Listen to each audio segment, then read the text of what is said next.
Hi guys and welcome back to my channel. If you're new, my name's Ailey, thanks for watching. Today's video I'm going to be testing out a foundation, and it is one of the ones that I mentioned in my haul video from all the stuff that I got from Florida when I was on holiday. So today I don't have any makeup on because I'm going to be testing out this foundation, and it's the Maybelline Instant Age Rewind foundation. Now this is probably donkey's years old. I'm actually pretty sure it's donkey's years old, but I've never seen this. And now it could just be because I'm blind, it could be because I've just not kind of looked for it in shops or anything like that, but I have picked up this concealer loads, so I don't know why I wouldn't have seen it.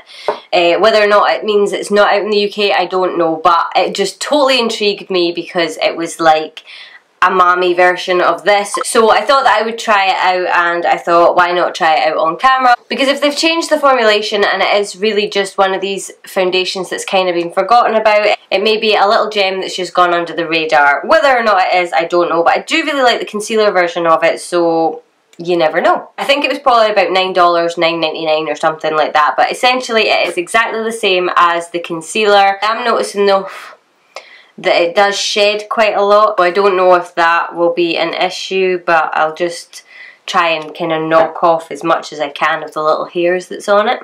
It is a twist action. Again, I'll probably be here for ages, so I'll probably just skip past this part. And it just is exactly the same as the concealer basically. So what I thought I would do is I would maybe try blending it out with the sponge on this kind of cheek or something, and for the rest of my face I'll probably use my MAC Oval 6 brush. I was going to use the Beauty Blender, but I thought because the sponge is kind of soaking up the product anyway, I didn't really want to soak up the product more with a Beauty Blender, so yeah, I'm just going to prime my face with my Too Faced Hangover X primer, just because I've been loving this primer and I know that it really works, and I guess I'm just going to go in with this spongy thing.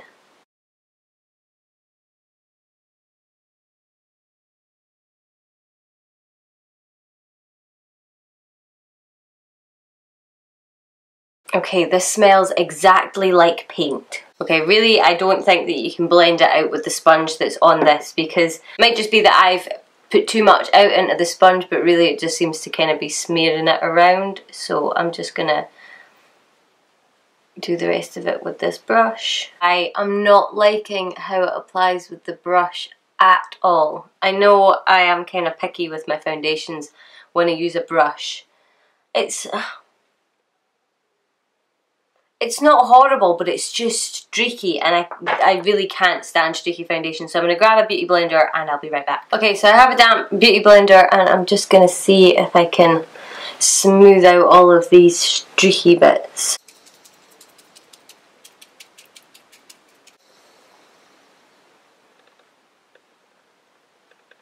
Okay, so it does blend out. It gets rid of all the streaks if you use a Beauty Blender. Really quickly the streaks do disappear, but it's got the weirdest finish. I mean, it actually makes me look a little bit sick. And to be honest, it's got a really weird looking texture to it.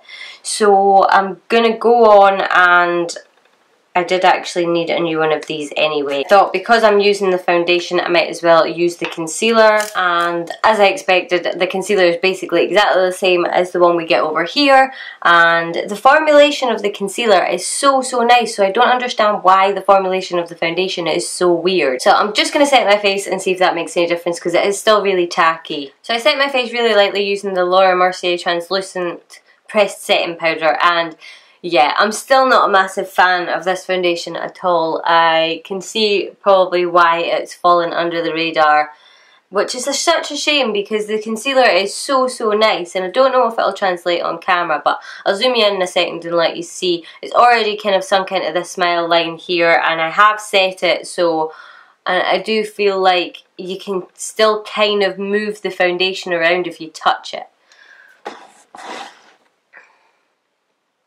So I don't know if you can see, like you can see it's already in this smile line here, and it's already kind of weird around my nose, which is a bit annoying. I can obviously kind of touch it up when I rub it, but then you get left with a big bit that's sort of gone, and after having set it, I wouldn't have expected that to happen. It is still a little bit tacky, but if I powder anymore I'm going to look like a powdery mess, although I kind of think that I already do. So I mean, my forehead line here is not really as bad as it used to be, and it's still sinking into it, and kind of all around this area it's looking really sort of crepey and not very nice. What I will do anyway though is I will carry on and finish the rest of my makeup and come back and let you know how I feel about it after all of my makeup is done, and I can kind of get a better idea of what it would be like, because I wouldn't really wear it like this anyway. So I will be back after I've finished the rest of my makeup. Okay, so I put on the rest of my makeup and I actually just did a tutorial on this eye look that I'm wearing just now. I'm not sure what video's going to be up first, probably this one, but if you want to see how I did this eye look, then keep an eye on my channel. It will be up soon, probably next Wednesday. But anyway, back to the foundation. So I don't despise it. I don't love it either. Basically, I don't know.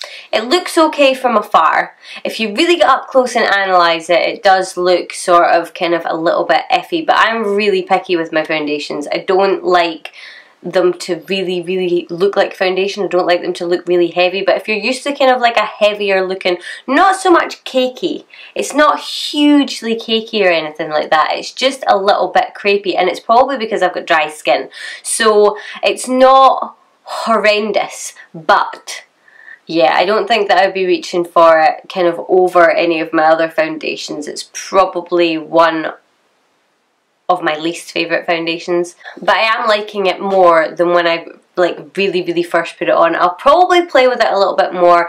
I won't exactly throw it to the back of the drawer and never ever use it again. I'll probably try it again, maybe with a different primer, maybe with, I don't know, a different kind of setting powder or something like that. Even maybe take the sponge off the top or something, but I will play with it a little bit more, and I'll maybe update in a future video to see. Or if I find a way to use it and it is really nice, I'll maybe update you guys. But so far, yeah, not my favourite. I mean, it is kind of like a bog standard foundation. There's nothing special about it at all. It works, and I can imagine if you had oily skin it might look a wee bit better on your skin, but it is kind of emphasising any dryness that I have on my skin, but it also is not quite set down either. It's really strange. Anyway, that is about it. So I hope you enjoyed this video. If you did, I'd love if you would give me a thumbs up and subscribe. I post videos every Wednesday and Friday. As I say, this eye look will probably be up next Wednesday, so keep an eye out for that. Subscribe so you don't miss out.